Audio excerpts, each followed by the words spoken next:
El libro The Franco Regime de Stanley G. Payne es un análisis exhaustivo de la dictadura de Francisco Franco en España, que aborda sus fundamentos ideológicos, estructuras políticas, políticas implementadas y su importancia histórica. Esta obra es una fuente esencial para entender la compleja interacción entre el autoritarismo, el nacionalismo y el conservadurismo social que definieron el régimen franquista entre 1939 y 1965. Payne combina un análisis riguroso con detalles fácticos, convirtiendo su estudio en uno de los textos más definitivos sobre este periodo de la historia española. A continuación, se presenta un resumen detallado y un análisis de los temas principales del libro. Contexto histórico y fundamentos ideológicos. Payne comienza explorando las raíces históricas e ideológicas de la dictadura franquista. España, profundamente dividida en términos políticos, regionales y culturales, enfrentó una situación de gran inestabilidad a principios del siglo XX. La caída de la monarquía, la inestabilidad de la Segunda República, 1931-1936, y la posterior Guerra Civil Española, 1936-1939, crearon las condiciones para el ascenso de Franco al poder. Este último se presentó como una figura unificadora, posicionando su régimen como el salvador de España frente a las amenazas del socialismo, el anarquismo y los separatismos regionales. El franquismo se basó en tres pilares ideológicos principales. 1. Nacionalismo. Una de las bases del régimen fue la promoción de una identidad española unificada, lo que implicó la represión de las culturas y lenguas regionales, especialmente el catalán y el vasco. Conservadurismo católico. Franco alineó su régimen con la Iglesia Católica, presentando su gobierno como una cruzada moral y religiosa contra el secularismo y la modernidad. 3. Anticomunismo. La oposición al comunismo fue un pilar fundamental de la política interna y externa del régimen, lo que le permitió ganarse el apoyo de las potencias occidentales durante la Guerra Fría. El franquismo no constituyó una ideología coherente en sentido estricto, sino una síntesis de estos elementos combinados con el estilo pragmático y autoritario del liderazgo de Franco. La estructura del régimen franquista. Payne describe las estructuras políticas y los mecanismos que permitieron a Franco mantener el control. Su régimen fue una dictadura militar sostenida por una coalición de fuerzas conservadoras, incluidos monárquicos, tradicionalistas y la Falange española, inspirada en el fascismo. Aunque la Falange proporcionó al régimen su retórica revolucionaria inicial, Franco marginó gradualmente a sus elementos más radicales en favor de un enfoque tecnocrático y pragmático. Centralización del poder. Franco concentró el poder en sus manos, ocupando simultáneamente los cargos de jefe de Estado, presidente del gobierno y comandante en jefe de las Fuerzas Armadas.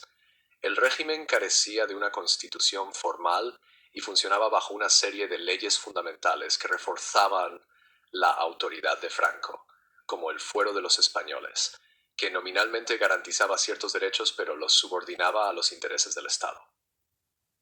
Represión y control. El régimen se mantuvo a través de una combinación de propaganda, censura y represión. Los opositores políticos fueron perseguidos y miles fueron encarcelados, exiliados o ejecutados tras la Guerra Civil. Payne destaca el papel de instituciones como la Guardia Civil y la Policía Secreta en la implementación de estas políticas. Políticas económicas. Payne analiza en detalle la evolución económica del régimen franquista que atravesó varias etapas distintas. 1. Autarquía, 1939-1959. En los años inmediatamente posteriores a la guerra, el régimen promovió una política de autosuficiencia económica. Este enfoque, influenciado por ideologías nacionalistas y fascistas, condujo al estancamiento económico, la escasez de alimentos y la proliferación del mercado negro. Payne describe este periodo como uno de gran sufrimiento para la población española, agravado por los estragos de la Guerra Civil. 2. Estabilización y crecimiento, 1959-1973. Reconociendo el fracaso de la autarquía, Franco implementó reformas económicas a finales de la década de 1950, lideradas por tecnócratas vinculados al Opus Dei. Estas reformas marcaron el inicio de la transición de España hacia una economía moderna e industrializada. El llamado milagro español de los años 60 trajo un rápido crecimiento económico, mejores niveles de vida y una mayor integración con los mercados globales. 3. Declive económico, 1973-1975. Los últimos años del régimen coincidieron con la crisis económica global de los años 70, que expuso las debilidades estructurales del modelo económico franquista. Políticas culturales y sociales. El régimen franquista intentó imponer un modelo cultural conservador basado en los valores tradicionales del catolicismo.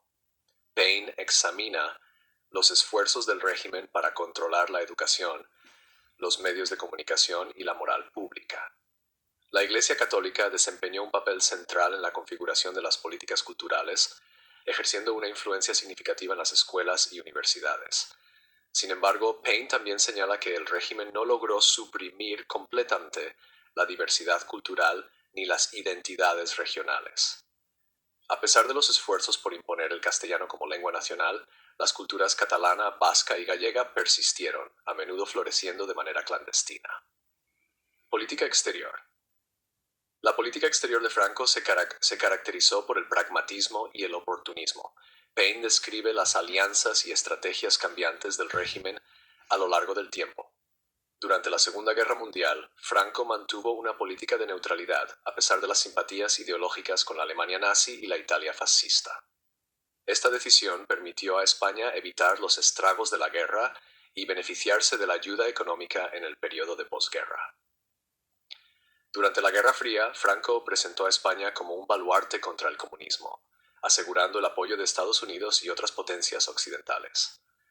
Esta alineación culminó en acuerdos como el Pacto de Madrid de 1953, que permitió la instalación de bases militares estadounidenses y proporcionó ayuda financiera al régimen. El legado del franquismo. Una de las cuestiones centrales que aborda Paine es el legado del franquismo. Aunque Franco logró mantener el poder hasta su muerte en 1975, la viabilidad a largo plazo de su sistema era incierta. Paine argumenta que el autoritarismo rígido del régimen y su dependencia de la autoridad personal de Franco lo dejaron mal preparado para enfrentar los desafíos de la modernización y la democratización.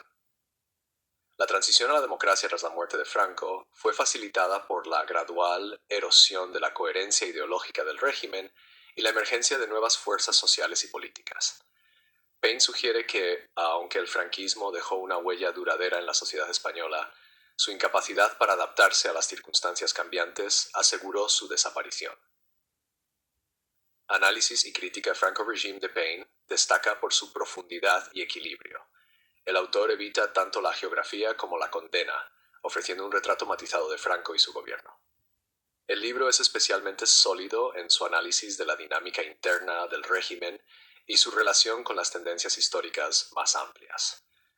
Sin embargo, algunos críticos han señalado que el enfoque de Paine en la historia política e institucional se realiza a expensas de una exploración más profunda de los aspectos sociales y culturales.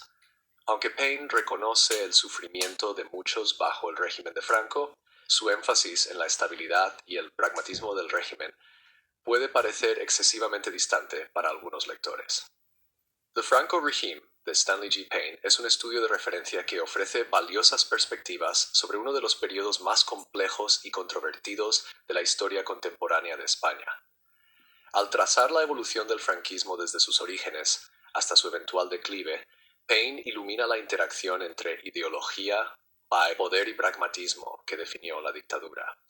El libro sigue siendo una fuente esencial para académicos y estudiantes interesados en la España moderna, proporcionando tanto una narrativa detallada como un análisis reflexivo del lugar del franquismo en la historia del siglo XX.